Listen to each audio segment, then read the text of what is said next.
I am Ilay Kumar, working as an assistant professor in the Department of Physics in St. Joseph College of Arts and Science. So in this video, I am going to explain about the continuous and characteristic spectra.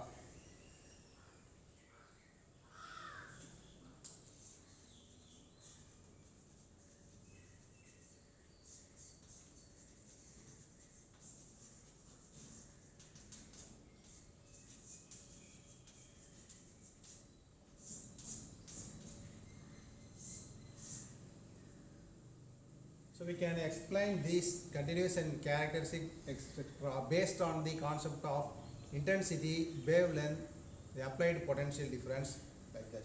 So first we see the graph between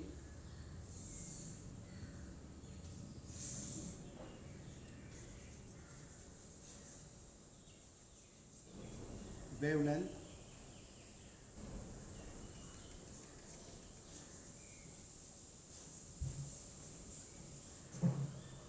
and intensity.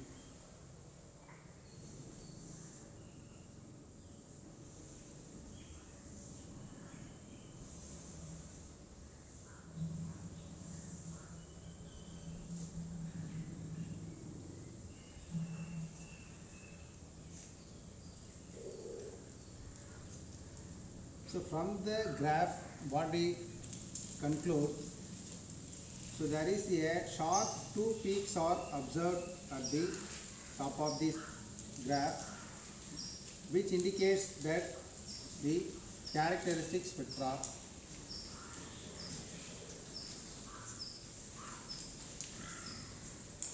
these together indicates the continuous spectra.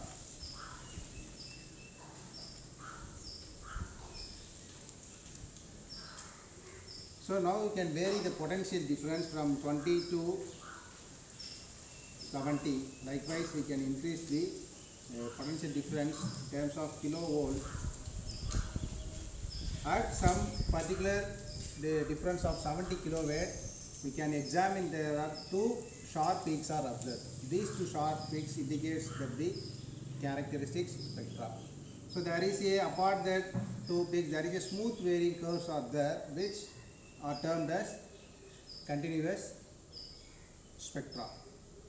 So we can infer from these two spectra from varying the wavelength and the intensity with respect to potential difference PD.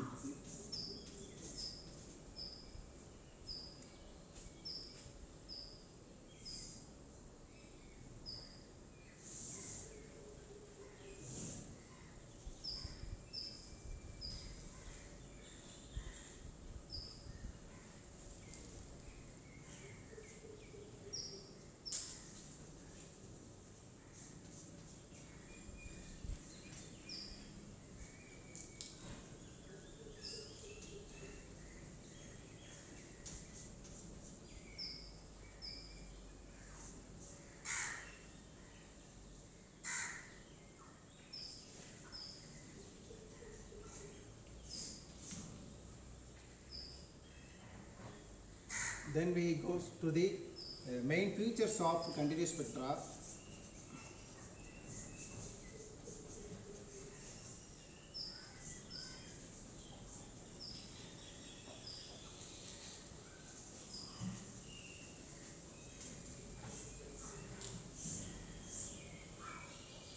So then we move to the main features of a continuous spectra. So what we infer from the graph for the continuous spectra, so there is a rise in intensity or there is a radiation emits after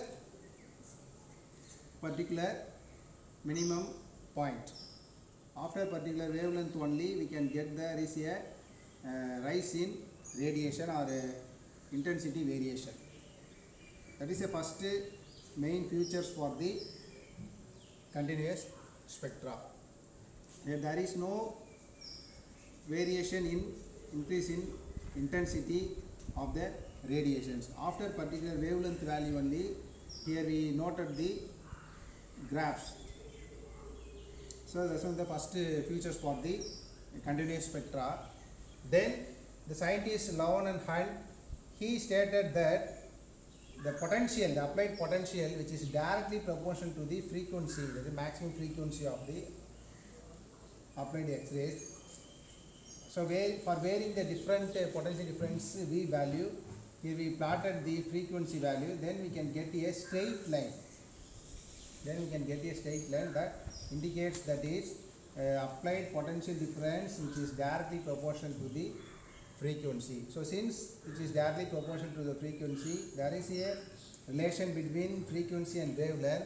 It indicates that is lambda, minimum value of lambda, which is inversely proportional to the applied potential difference. That we can vary the potential difference V, there is a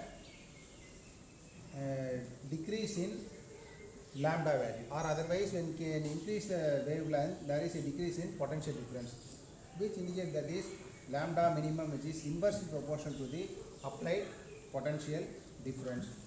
So according to scientist Law and Hunt, we can conclude the kinetic energy EV, which is fully converted into photon.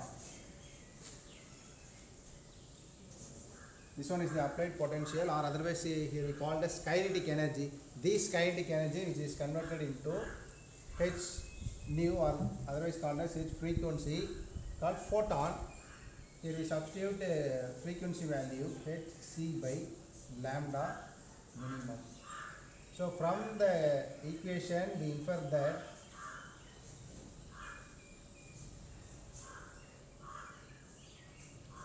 EB is equal to lambda minimum. So from the equation infer that voltage which is inversely proportional to the lambda value, that is a wavelength.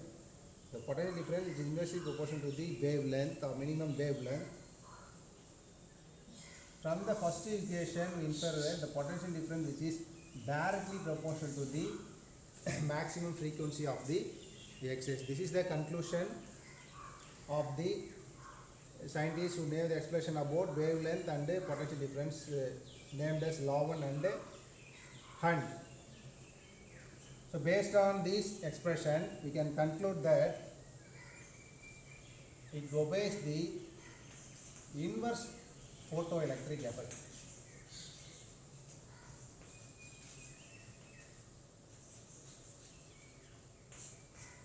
So in the previous we discussed about the photoelectric effect. So what is meant by photoelectric effect?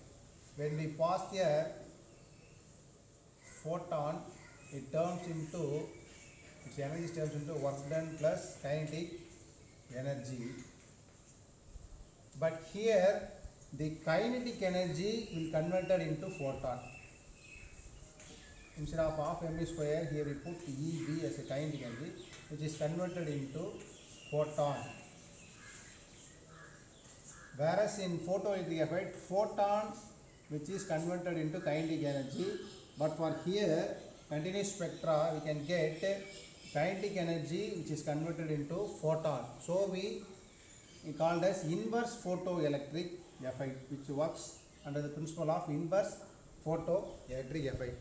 So now we summarize the continuous and characteristic spectra. For the first one, continuous characteristic spectra, we have taken the graph between wavelength and intensity. So with respect to the wavelength and vary the potential difference, you can draw the graph and finally can find out there is a two sharp peaks observed at some particular voltage of 70, nearly 70 kilovolt.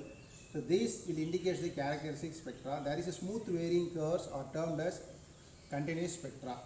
So at minimum value of wavelength, there is no radiations will emit. So at particular wavelength only the radiation will start to emit. So at minimum there is no radiation falls. This one is the first point of the first features of the continuous spectra.